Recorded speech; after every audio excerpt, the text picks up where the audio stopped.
Welcome back to ZK Auto Reviews, the place where steel beasts roll into your imagination and stories of raw power and mechanical brilliance are told with the passion they deserve. Today, we take you on a journey through time and terrain to the deserts of the Middle East to witness a machine that was never meant to be beautiful, but instead to survive, adapt, and fight. The T-55 Enigma. This isn't just a tank. It's a legend built on resilience, a Frankensteinian marvel forged under pressure, molded by war and wrapped in mystery. The T-55 Enigma isn't the kind of armored fighting vehicle you find on sleek posters or pristine parade grounds. No. This one was born on the battlefield, where survival depends on improvisation and ingenuity, not just specs on a blueprint. Let's rewind a bit. Picture the Cold War era. The Soviet Union, ever generous with its hardware, exporting the T-55 in vast numbers across the globe. Iraq was one of the key recipients, stocking its armored core with these workhorses. But by the time the late 1980s and early 1990s rolled around, the battlefield was changing fast. Western tanks like the M1 Abrams and Challenger 1 were rewriting the rules of armored warfare with advanced fire control systems, composite armor, and night fighting capability. The Iraqis knew their T-55s, while rugged and reliable, were rapidly becoming obsolete against these technological titans. Enter the Enigma. Faced with looming conflict and aware of the disadvantage, Iraqi engineers took the proven T-55 platform and set about giving it a suit of armor unlike anything seen before. The result? The Enigma, a T-55 with a distinct, almost alien appearance, and for good reason. The Iraqis bolted on massive composite armor modules on the turret and hull, like a patchwork quilt of protection. The idea wasn't just to look menacing, though it certainly achieved that. It was about deflecting, absorbing, and confusing the high-tech weaponry of the West. The Enigma's armor was an experiment in survivability. The blocks mounted on its surface were designed to mimic the effect of composite armor by layering steel with ceramic or other non-metallic materials. This wasn't standardized production. Every Enigma was slightly different, built with what was available. But there was brilliance in that desperation. These tanks were designed to soak up punishment, particularly from heat rounds and kinetic penetrators that the Iraqi commanders knew would come raining down if war broke out again. And it did. In 1991, Operation Desert Storm brought the Enigmas into the spotlight. They were deployed around key areas like Basra, guarding vital infrastructure. While outmatched technologically, they proved something very important. A tank doesn't need to be the most advanced to be formidable.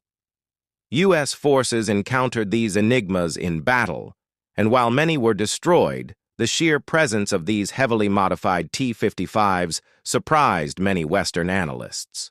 Here was a Cold War relic, retrofitted and reborn, standing defiantly in the face of overwhelming odds. Underneath all that added armor was still the heart of the T-55. A V55 diesel engine producing about 580 horsepower.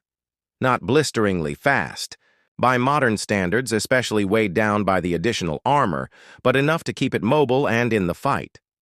The 100mm D-10T gun was still capable of firing a variety of rounds, including armor-piercing and high-explosive shells. While not on par with the M256 of the Abrams, in urban and close-quarters environments, it remained a threat not to be underestimated. Inside, the crew of 4 had to work within tight confines. The added armor made ingress and egress more difficult, and the heat of the desert made the conditions brutal. But Iraqi crews were trained to operate in these conditions. They weren't expecting luxury. They were expecting to hold their ground or die trying. And that's what gives the Enigma its mythic status. It wasn't just a tank.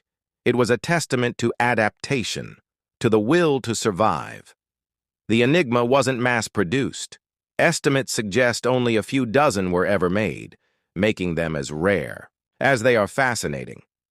Captured examples now sit in museums, some preserved by coalition forces as trophies, others as case studies in battlefield engineering. When you see one up close, it's like staring at a mechanical warrior that tells its own story, a story of fear, urgency, and raw human ingenuity. It also shows us how war can drive innovation in the most unexpected ways. With limited resources, Iraqi engineers took a platform that was designed in the 1950s and gave it a new lease on life. They didn't reinvent the tank, they reimagined its survival. There are few tanks that look like the Enigma. Its modular armor gives it a blocky, almost brutalist aesthetic. It has none of the sleek curves or polished panels of a modern MBT, but that's precisely why it captures the imagination. It looks like it means business. It looks like something that was built in a hurry under duress with one mission in mind: withstand the storm. And for a brief, intense period in history, it did. The Enigma faced down some of the most advanced armored vehicles of the era. It didn't win the war, but it left an impression on enemies, on historians, and on anyone who has a passion for armor.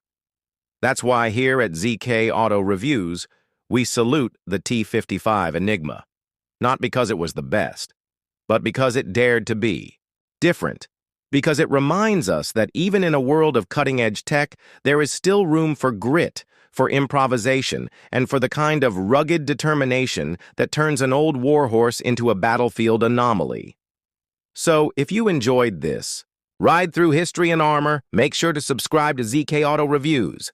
Hit that like button, drop a comment telling us your favorite Cold War-era tank, and let us know what other military machines you want us to explore. Until next time, keep your tracks rolling and your engines roaring.